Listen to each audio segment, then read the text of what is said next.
বিসমিল্লাহির রহমানির রহিম। মহান আল্লাহর কাছে লাখো কোটি শুকরিয়া।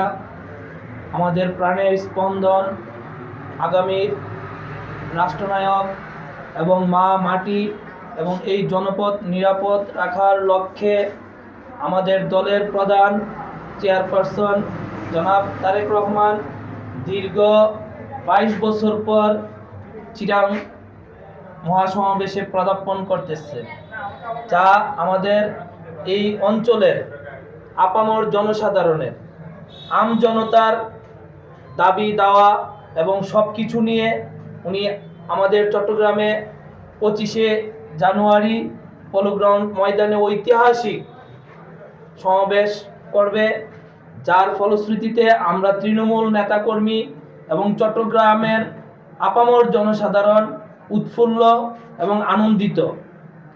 এই ধারাবাহিকতা আমরা চট্টগ্রাম মহানগর বিএনপি এবং অঙ্গ সংগঠনের প্রত্যেকটি ইউনিটের প্রত্যেকজন নেতা কর্মী, তৃণমূলের সাধারণ জনসাধারণ, আপামর জনসাধারণকে নির্বাচনী আমেজের পাশাপাশি এই আগমনটা অত্যন্ত গুরুত্ব বহন করে।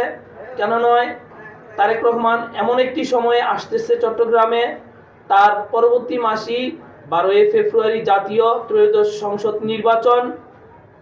উনি আমাদের দিক নির্দেশনামূলক বার্তা দিবেন এবং আমরা চট্টগ্রামবাসী আশাবাদী চট্টগ্রামে যত ধরনের উন্নয়ন সম্পাদিত হয়েছে সব কিছুই আপনার বিএনপির হাত দিয়ে হয়েছে। তারই ধারাবাহিকতা আমরা তারেক রহমানের কাছে দৃঢ় চিত্তে আশাবাদী এবং আনন্দিত যে তারেক রহমান নির্বাচনী প্রচারণার অংশ হিসাবেই চট্টগ্রামে আসতেছে এবং চট্টগ্রামবাসীকে আশার বার্তা প্রেরণ করবে। আমরা এই আশাবাদী। আপনার প্রশ্ন, ইনশাআল্লাহ আপনারা সবাই উপস্থিত থাকবেন ইনশাআল্লাহ। শুধু আমরা বিএনপি অঙ্গ সংগঠন বা বিএনপির নেতাকর্মী নয়, চট্টগ্রামের সকল সাধারণ মানুষ উন্মুখ হয়ে আছে তারেক রহমানের বক্তব্য এবং তারেক রহমানকে এক নজর দেখার জন্য। ইনশাআল্লাহ আগামী 25শে জানুয়ারি চট্টগ্রামে ঐতিহাসিক সমাবেশ রূপান্তরিত হবে, জনস্রোতে পরিণত হবে। ধন্যবাদ।